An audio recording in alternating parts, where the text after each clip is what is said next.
16 jam, Bor, Ironman. 15-16 jam. Gue bilang sama Rama, Mak, kalau naik pesawat 15 jam udah nyampe Jerman lu. Lu lari-lari gak jelas. Ada triathlon, ada quadrathlon, Mas. Iya. 4 cabang ya? 4 cabang. Yang satu kayak. Curang, jangan kayak dong. Kalau bisa menembak gitu. Kebayang gak lu habis lari, bersepeda, berenang. Tapi jadi prajurit yang luar biasa.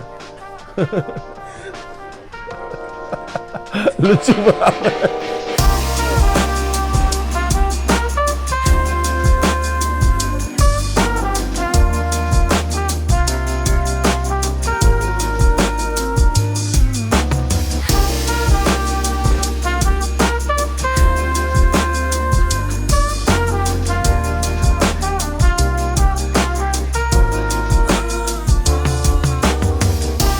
Harusnya habis apa dulu sih? Lari itu terakhir setahu gue. Berenang. Sepeda lagi. Ah, berenang, sepeda, catur, baru lari. Dulu sih kenceng. Bisa cepet gak? Masih overhead gitu. Iya. Suruh lari. Itu kayaknya butuh kayak gitu untuk menjalani saat ketika pes lagi kenceng banget, harus ada caturnya atau harus ada Iya. terapi. Itu ada dicoba. Itu emang jalanin perusahaan tuh emang rada aneh. Gue nggak mau nyamain kayak triathlon, tapi emang execution tuh segalanya sih. DV yang anak-anak ayah nakal aja dikasih, terus nanti kan diposting. Karena sejak gue baca istilah XQ, kalau gue nggak salah bacanya di buku Stephen Covey deh, itu di 8th Habit of Highly Effective People. Dia bilang ada IQ, ada EQ, ada SQ, ada XQ. Ada IQ, kecerdasan inteligensia, intelligence quotient, ada emotional quotient, ada spiritual quotient, sama ada execution quotient, kecerdasan mengeksekusi. Nah itu kunci tuh menurut gue. Gue ngerasa gue tuh kuatnya di ranah meeting, di ranah pengeraman, di ranah challenging ideas dan segala macamnya. Gue lemah di aspek pembukuan, pencatatan dan segala macamnya. Tapi gue juga kuat di aspek eksekusi. Gitu sih, emang susah. Jadi emang kayak gitu tuh. Jadi kayak ada multi cabang dalam menjalankan sebuah perusahaan. Agak kayak cabang kan? Ada makanya Ironman itu mengagumkan sekali kan? Ini orang hebat dalam berlari, hebat dalam berenang, hebat dalam bersepeda. Lu lemah salah satunya, ya mungkin pada akhirnya finish juga, tapi kalau lu nggak bisa atau lu lemah, ya lu udah patah arang di sepeda atau patah arang di berenang gitu misalnya. Nah bisnis juga kayak gitu. Sayangnya bisnis, lu nggak bisa sebagai entrepreneur ya, lu nggak bisa cuman jago konsep. Lu harus jago mengkomunikasikan dan mengkoordinasikan, mendelegasikan konsep tersebut. Itu tuh ada di ranah meeting tuh. Nggak cukup sampai situ, lu mesti punya kemampuan paperwork yang solid. Pembukuan, kontrak, invoicing. Ini hal-hal kecil-kecil yang kayak gini yang kalau nggak diurusin berantakan ini semua. Habis itu lu harus punya kemampuan eksekusi. Executing yang udah dikonsepin dan dikomunikasikan dan dikoordinasiin. Tapi itu juga cabang eksekusi itu nggak cukup kalau lu nggak punya kemampuan kepemimpinan. Ini mau gue bawa nggak ya? Iya, bawa aja Mas. Aduh, Gamila ntar apa ini gitu ntar dia. Ya kan parcel. Apa kata dia? Dari Sofia Lajuba. Malah dibuang. Lo tau nggak? Mau bantuin Lo maksudnya. tau nggak? Sofia Lajuba pernah ngasih gue ini mikrofon. Oh, udah pernah, kayaknya pernah cerita deh. Iya, sampai gue balikin ke Sofia Lajuba. Woi, gue cabut ya, geng. Bye, Dabor.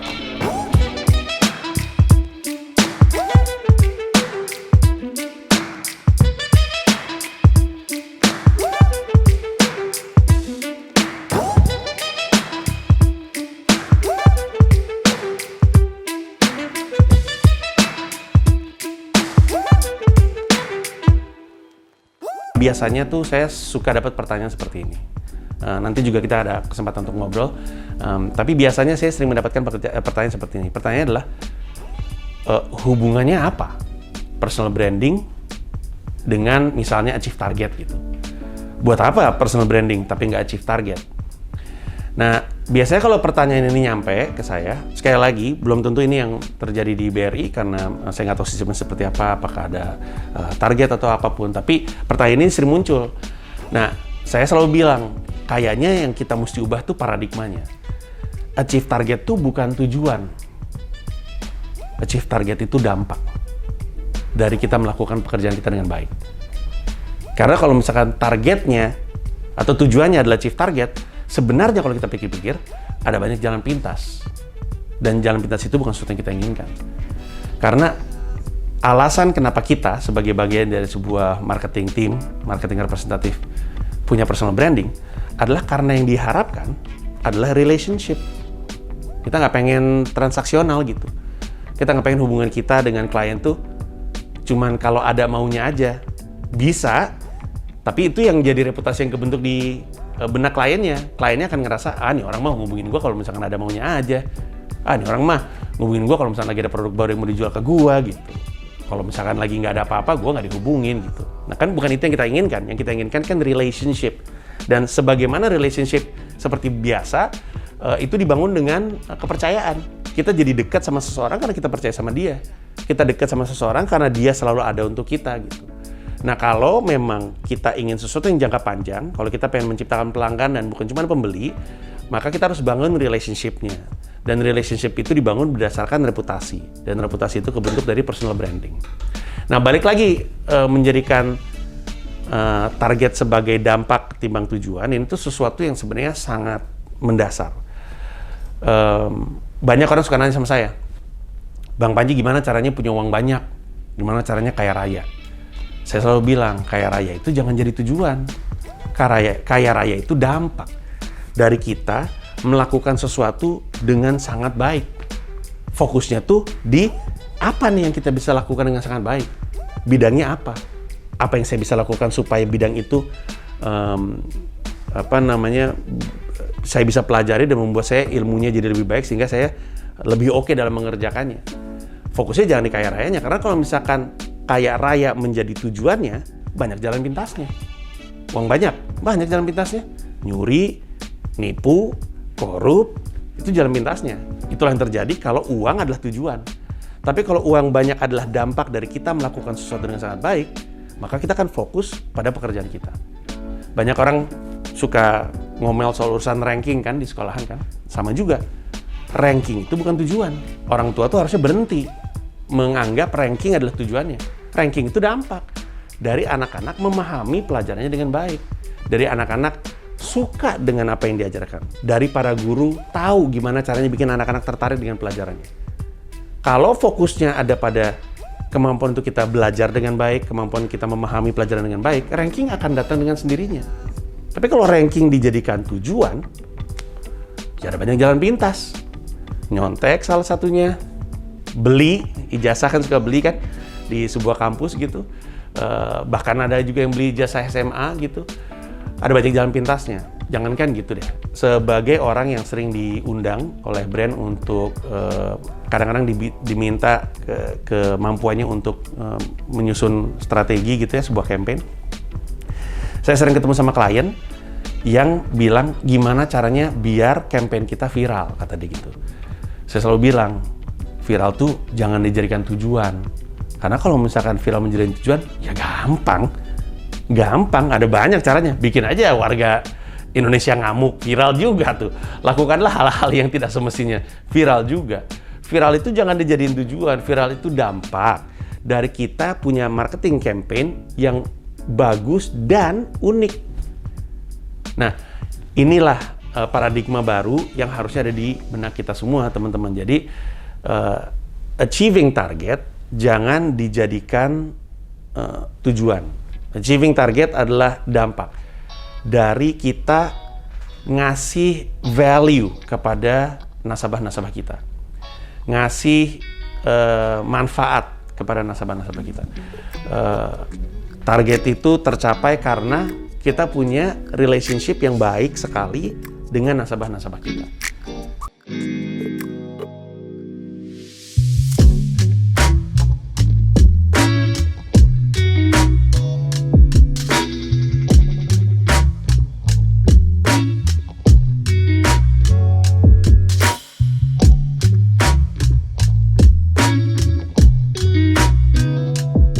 Jadi hari ini dimulai dengan sangat dini, tadi pagi jam berapa? Jam 7 kayaknya ya. Udah di lokasi kerjaan pertama di BRI karena mesti antigen dulu, kemudian jadi pembicara untuk para tim marketingnya mereka. Kaitannya personal branding, untuk kebutuhan sales team mereka. Habis itu langsung kabur-kaburan ke sini karena mepet waktunya ngerjain konten untuk Asus dan CNN Indonesia. Habis itu udah kelar nih, menyenangkan sekali by the way, ketemu sama Billy Kurniawan, CEO-nya Janji Jiwa, foundernya Janji Jiwa, belajar banyak sama dia, tukeran nomor, senang bisa ada orang ngobrol-ngobrol soal bisnis. Nah, habis ini kita langsung geser ke Ceger, kita akan ke Fixit karena rencananya hari ini adalah final mix. Kalau misalnya tidak ada tambahan-tambahan lagi, berarti kelar urusan kita. Bungkus filmnya. Habis itu bisa tayang. Nggak tahu di mana tayangnya. Jadi kita lagi nunggu taksi untuk berangkat ke sana.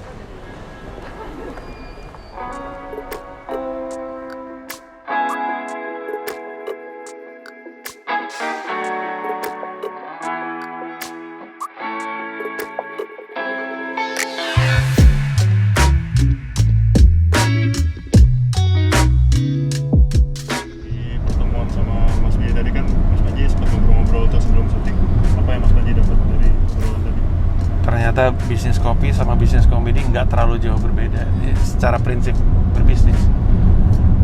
Ketika lu besar, kendalanya adalah membuat semua orang ada di semangat yang sama. Semakin besar jangkauan dari bisnis lu, kayak dalam hal ini 900 gerai Aceh sampai Papua, atau dalam hal Comika tuh makin banyak yang nonton acara kita, makin banyak yang tahu comika.id, makin susah untuk kita ngontrol experience dari brandnya untuk konsisten. Kendalanya mirip. Tadi dia ngomong sesuatu yang nempel banget di benak gue. Dia bilang, tapi nggak dibahas waktu kita bikin konten. Gue nanya pertanyaan yang sama, tapi jawabannya beda. Waktu off air, sebelum kami syuting, gue nanya, kira-kira apa yang lu mau lakuin berbeda kalau lu ulang lagi? Dia bilang, gue akan rekrut HR sebagai orang pertama supaya gue nggak harus capek mikirin itu lagi ke depannya. Itu yang lagi gue lakuin kan. Iya. Sekarang persis tuh gue lagi terkendala karena masalah human resource gitu. Akhirnya ngomel-ngomel sendiri, akhirnya kesel sendiri karena gue ngebelakang-belakangin gitu. HR nih baru mau punya nih kita nih. Tapi si Billy tadi bilang, gue tahu gitu, gue salah satu rekrutmen pertama orang HR, supaya beban rekrutmen udah gue tempel ke situ, jadi gue bisa lari mikirin yang lain. Dia tahu apa yang harus dilakukan dari sisi human resource kalau perusahaannya seperti apa. Terus dia ngomong, sehingga kita nggak mesti marah-marah sendiri. Kata gue, ini gue banget ini gitu. Kebayang nggak? Jadi kayak Billy aja, tapi dia bisnis sudah dari lama sih, tapi Billy aja dengan pengalamannya ngasih insight yang lagi gue alamin sekarang gitu. Itulah kenapa mentorship itu jadi penting.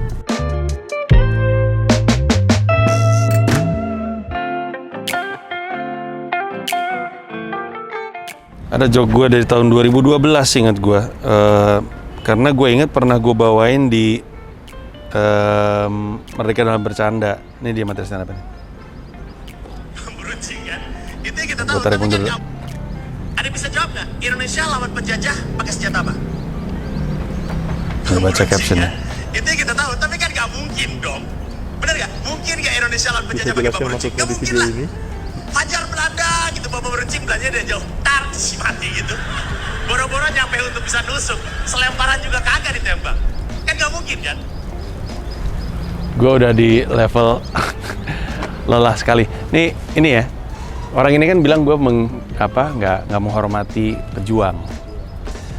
Cuman orang yang nggak tahu karya gue yang kepikiran bahwa gue menghina pejuang. Karena kalau tahu karya gue, lagu gue, kalau orang ngikutin karya gue, nggak akan kepikiran bahwa gue nggak peduli satwa, termasuk kucing. Kalau dia ngikutin stand up gue, utuh gitu ya, nggak akan kepikiran bahwa si Panji dibenci satwa gitu. Kalau orang ngikutin karya gue, nggak akan kepikiran dibilang bahwa si Panji menghina difabel gitu. Nggak akan. Kalau dia kenal gue, tahu karya gue, nggak akan kepikiran gitu. Orang dari stand up gue bela gitu haknya. Kalau orang tahu karya gue dan ngikutin stand up gue, nggak akan kepikiran bahwa gue menghina masyarakat Tionghoa karena ngebahas kerusuhan 98 sebagai materi stand up, nggak akan kepikiran. Intinya adalah orang-orang yang tersinggung itu orang-orang yang belum kenal. Jadi sebenarnya kunci dari mengurangi kemungkinan ketersinggungan adalah berteman seluasnya. Sesuatu yang pernah gue bahas di Pragiwaksono Stand Up Comedy Special. Yang sayangnya menyebabkan ketersinggungan juga. Jadi nggak ada ujungnya. Gue tuh sebenarnya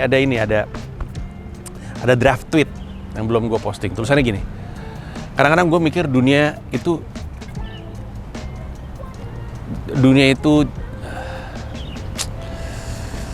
jahat gitu. Dunia itu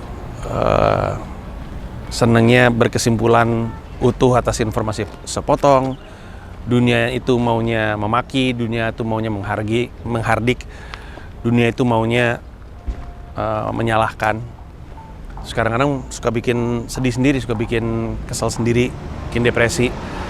Tapi lama-lama gue pikir gue punya tanggung jawab untuk bikin orang ketawa dan menghibur orang. Jadi gue bikin aja itu semua jadi lawakan. Gue olah jadi sebuah joke, sehingga gue bisa kerja lagi dengan menertawakan mereka. Dan semuanya berjalan baik lagi. Sampai akhirnya yang gue jadiin joke, akhirnya menyinggung orang. Kemudian semuanya ngulang lagi dari awal. Muter lagi. Selalu gitu nggak sih Klosel?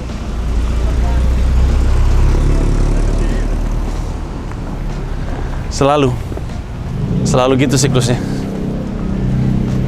Bagian dari you take the good with the bad. If you want to be a comedian, this is what you have to deal with. Jangankan pelawak ya, yang kerjanya ngomong pakai majas gitu, hiperbola kayak tadi, personifikasi, ngomong biasa aja, nggak pakai majas, nggak pakai bunga-bunga tuh orang suka miskom, apalagi yang pakai majas gitu. Jadi ya, tapi kadang-kadang lelah sekali, dikejar sama joke 2012.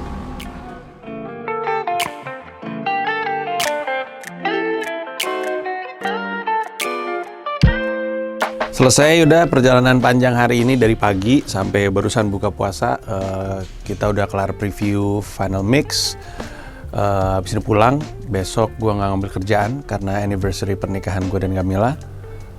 Jumat ada kerjaan. Sabtu juga nggak bisa karena ulang tahun Dipo. Minggu ada kerjaan.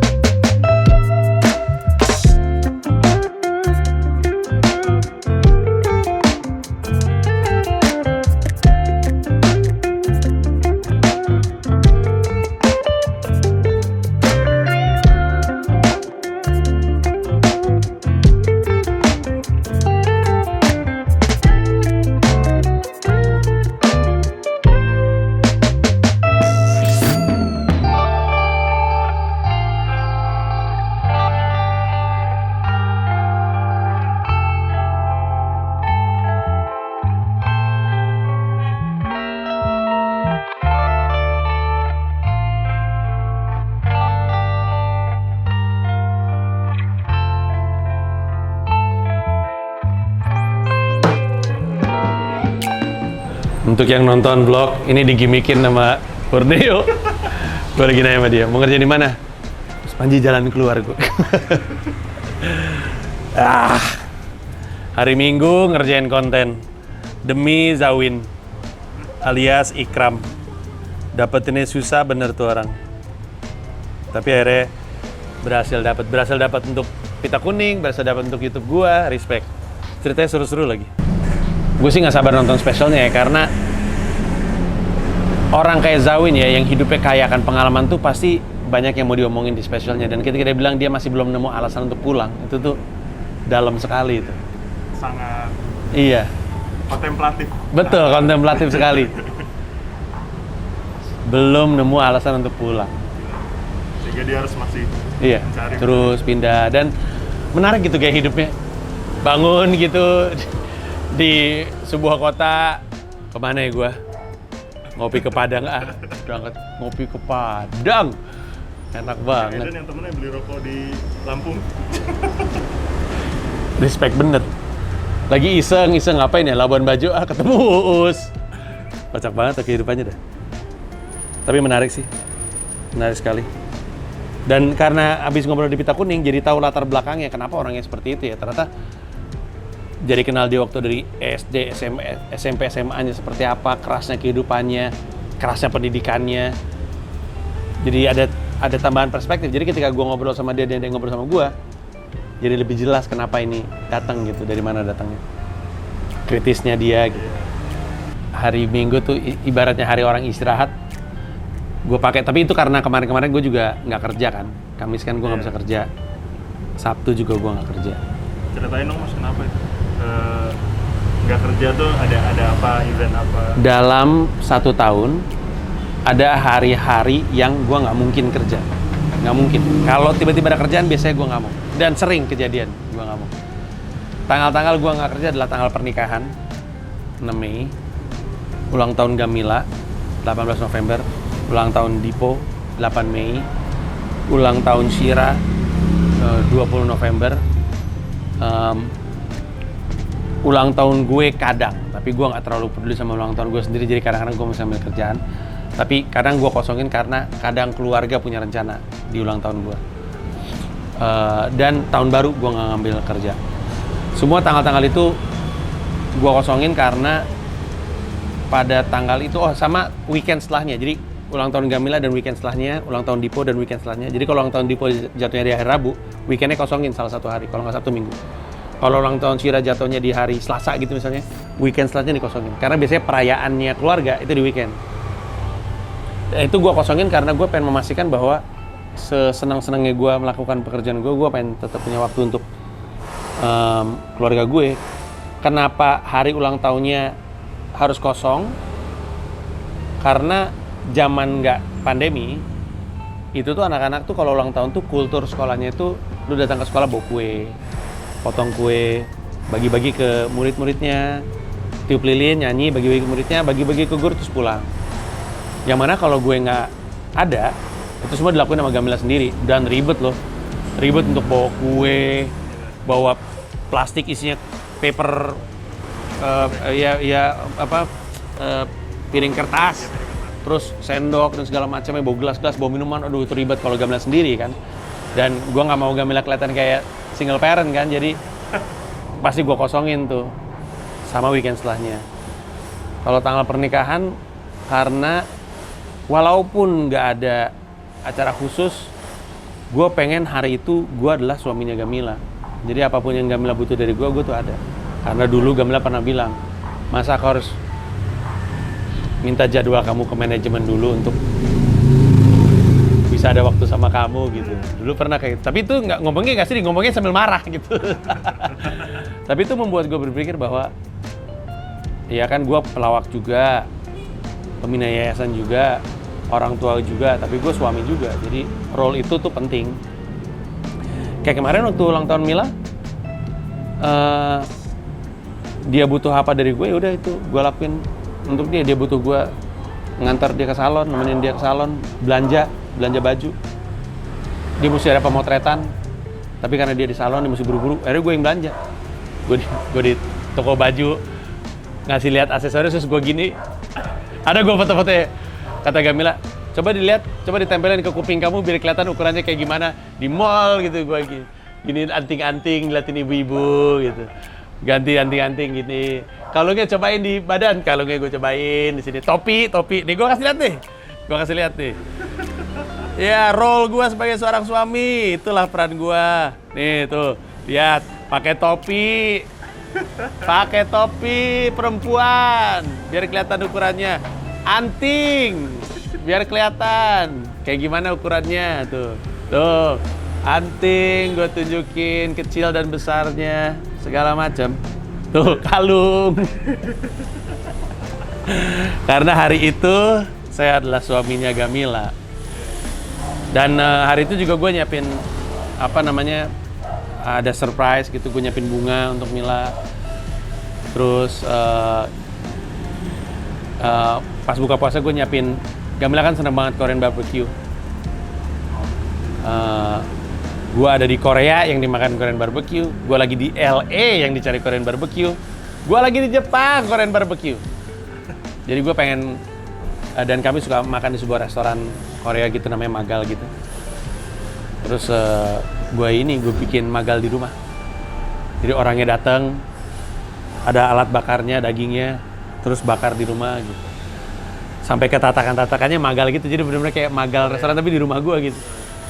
Terus pas lagi masih di salon gue bilang, tapi nanti kita pas di mall jangan lama-lama soalnya aku ada surprise gitu. Terus dia bilang, better be meat gitu. Awas ya kalau nggak daging gitu. Terus gue bilang lihat aja ntar, bener daging. Jadi itu makanya gue nggak bisa ngambil kerjaan. Kalau tahun baru biasanya kan hari dimana job tuh bayarannya 3-4 kali lipat. Tapi gue nggak pernah ngambil karena suatu hari sebelum gue punya anak, gue sama Gamila udah nikah kalau nggak salah, lagi nge-MC tahun baru. Dari atas panggung 3, 2, 1, pas gue ngeliat ke bawah, semuanya sama keluarganya, sama anak-anaknya. Terus gue ngomong sama Gamila, masih di panggung. Gue ngomong sama Gamila, ntar kalau kita punya anak, tahun baru kita jangan kerja ya, kita sama anak-anak. Gue nggak pengen pas kita lagi 3, 2, 1, mereka lagi sama anak-anaknya, anak-anak gue lagi nggak tahu di mana gitu. Jadi gue selalu sama anak-anak. Walaupun kadang-kadang anaknya tidur anyway, pas 3, 2, 1. Tapi poinnya bukan itu kan. Poinnya adalah ketika tahun baru gue nggak lagi kerja, gue lagi sama anak-anak. Karena anak-anak juga pasti pengen ngerayain juga gitu. Jadi itulah kenapa tanggal-tanggal pada kosong. Dan gue pernah ngamuk. Bill, gue pernah ngamuk gara-gara ternyata ada tanggal syuting film. Makanya itu syuting apa ya, gue lupa. Kayaknya Insya Allah Sah 2 deh. Makanya kru film gue yang kemarin tuh tahu betapa gue kalau ngamuk kayak apa. Karena gue pernah marah pas gue ngeliat ulang tahun anak gue, kenapa lu taruh film gitu, jadwal film. Ternyata bocornya dari manajemen yang ngasih karena jadwalnya mepet banget. Tanggal 8 dong, paksain dong. Terus manajer gue saat itu bilang, udah masukin aja ntar gue yang ngomong gitu. Tapi nggak diomongin dan nggak berhasil ngomongnya. Akhirnya gue ngamuk. Itu yang menjelaskan. Makin membuat jelas kenapa di konten Before I Sleep Mas Panji pernah bilang salah satu cita-cita yang Mas Panji pengen capai adalah jadi ayah dan jadi suami. Yang udah Iya, gue pikir nggak ada yang nonton tuh Before I Sleep. Iya, dikit kan saya yang nonton. Iya. 14, 15? Iya. Itu salah satunya. Maksudnya cita-cita terbesar gue adalah tepatnya gini. Cita-cita gue yang paling besar adalah gue pengen ketika anak-anak gue jadi orang tua, mereka datang ke gue untuk nasihat cara menjadi orang tua. Karena itu menandakan dua hal. A, gue masih ngomong sama anak gue. Kita tahu ada banyak anak yang nggak ngomong sama orang tua nggak ngomong sama anaknya. Dan sebenarnya anaknya mungkin ya kesel aja sama orang tuanya, tapi orang tuanya harusnya sih sedih, nggak bisa ngomong sama anaknya. Jadi untuk bisa anak gue ngomong ke gue untuk minta nasihat, berarti kita masih ngobrol. Dan itu hal yang baik lah. Yang kedua, kalau dia minta nasihat gue tentang menjadi orang tua, berarti gue nggak buruk-buruk amat jadi orang tua. Nah itulah kenapa gue merasa itu adalah nasihat yang kesuksesan yang gue inginkan gitu. Ketika gue masih diminta nasihatnya. Belum tahu kejadian nggak tahu enggak, Bor. Iya. Cita-cita aja dulu. Karena ya, anak nggak ngomong sama orang tua, kadang kejadiannya cuma satu kejadian yang mungkin hasil penumpukan ya, tapi kadang hanya butuh satu kejadian dan bisa aja kecil kejadiannya untuk membuat si anak bilang, gue nggak mau ngomong sama lo, atau membuat si ayah bilang, gue nggak mau ngomong sama lo. Aduh, sedih. Lu juga nggak mau kan kayak gitu, Bor? Nggak mau anak lu nggak ngomong sama lu, ya makanya lu ngomong sama orang tua lu. Gitu gue.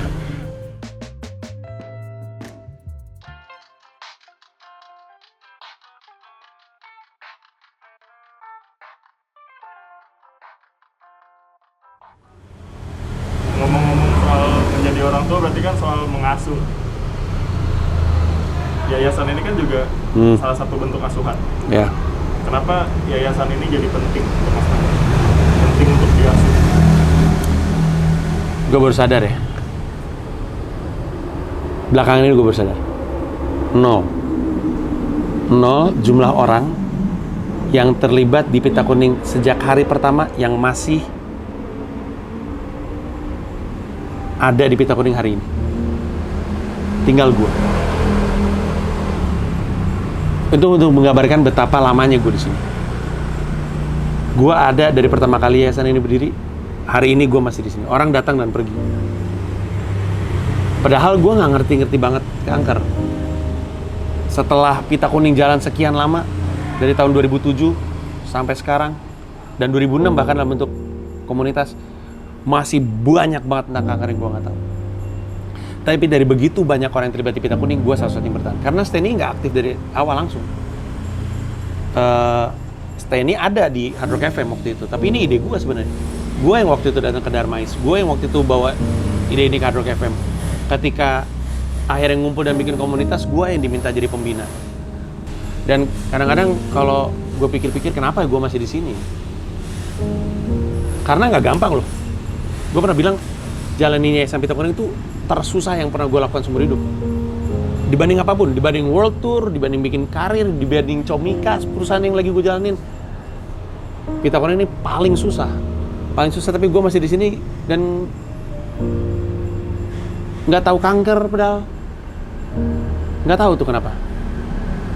Gue cuma berharap nggak ada yang meragukan komitmen gue aja. Gue tuh seneng banget bikin orang happy kayak stand up, ngeblok tanggal untuk anak-anak gue, untuk istri gue, untuk biar mereka happy ngelakuin itu. Gue seneng banget bikin orang happy, dan Pita Kuning itu salah satu cara gue untuk bikin orang happy. Dan kenapa gue seneng banget bikin orang happy? Karena gue tahu rasanya sedih. Sedih tuh gak enak banget. Ya, lu pasti pernah ngerasain kan? Sedih tuh gak enak banget. Saking kenalnya gue dengan perasaan sedih, gue seneng kalau gue bisa bikin orang bahagia. Makanya waktu gue di Pita Kuning ya, walaupun gue gak pernah jadi ketua, gue tuh pernah di masa-masa krisisnya Pita Kuning waktu itu. Waktu itu pernah ada masalah secara internal di organisasi. Rujit banget, gak pernah. Sampai dengan detik ini, Pita Kuning gak pernah sebermasalah itu pada masa itu. Yang mengharuskan gue 2 tahun di Darmais setiap minggu. Kayak ngantor gue. Jadi gue ada datang kerja, ngantor, maksudnya ngantor perusahaan manajemen, dan ke Darmais setiap minggu. Ada urusan gak urusan gue ke Darmais. Karena banyak yang mesti gue bikin happy. Dokternya, anak yayasan gue, orang tua, dan segala macamnya. Dan capek loh untuk berkomitmen setiap minggu selalu ke Darmais, sampai satpamnya kenal gue sampai tahu masalah-masalah yang nggak perlu gue tahu soal politik di rumah sakit dan segala macamnya. Itu masa-masa ketika kami kena tipu waktu itu. Tapi dari situ gue dapat banyak hal, termasuk tentang gimana caranya kita bisa berperan menjadi orang yang bikin bahagia. Waktu itu gue datang ke Bangsal Anak kan,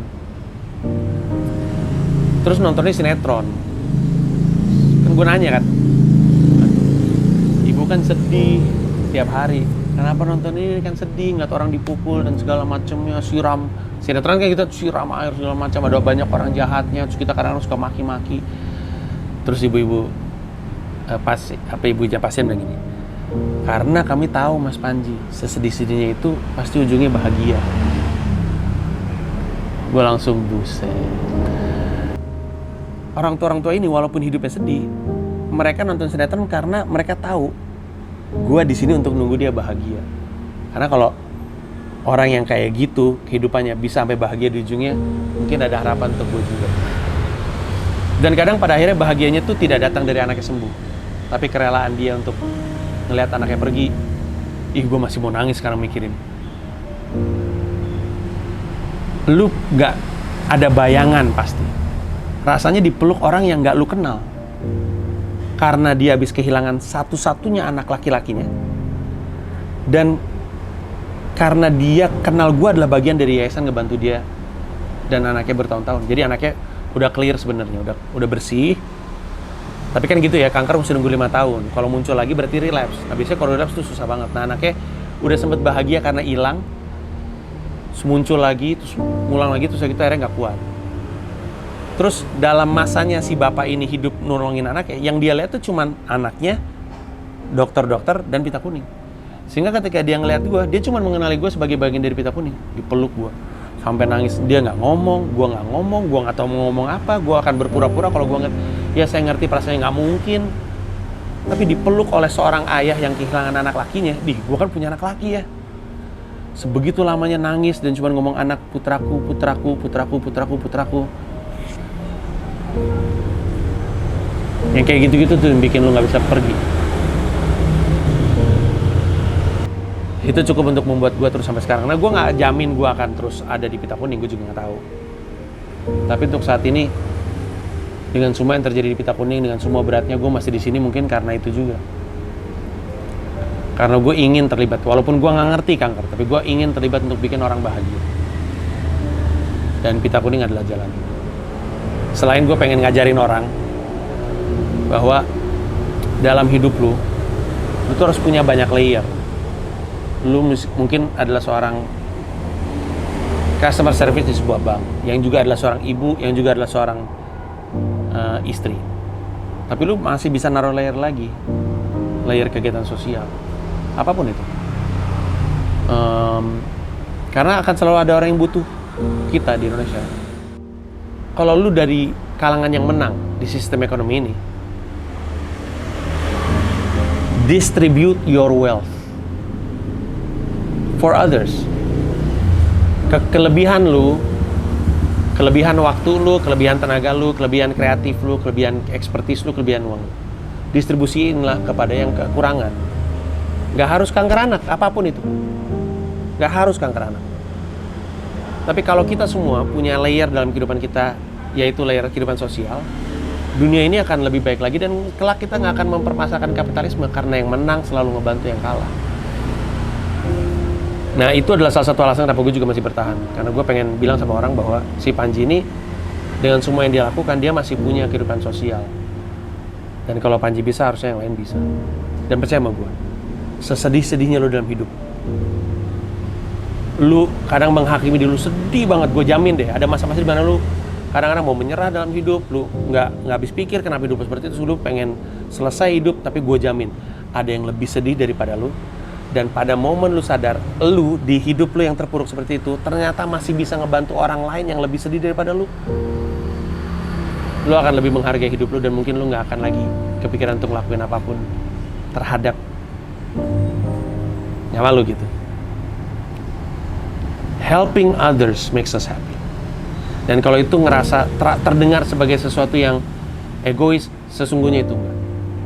Karena kita ngebantu orang, dan B, there's nothing wrong with making ourselves happy. Helping people makes us happy. Pikirin baik-baik. If you feel sad, help someone. Dan itu akan membuat lu bahagia. Dan bahkan di level seperti sekarang, gue masih suka sedih. Dan pita kuning ini yang bikin gue bahagia lagi.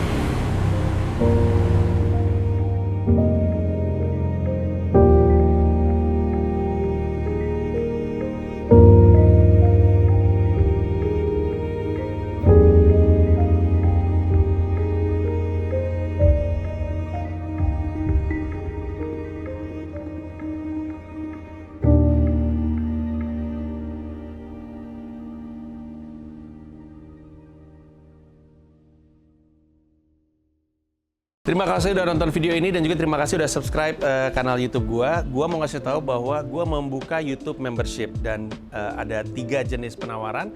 Ada 1 paham Rp30.000, ada 1 rasa Rp125.000, ada 1 jiwa Rp1,5 juta. Masing-masing punya manfaat-manfaat tersendiri. Ada konten-konten khusus yang gue siapkan untuk para member. Kalau tertarik silahkan mampir ke home, klik join.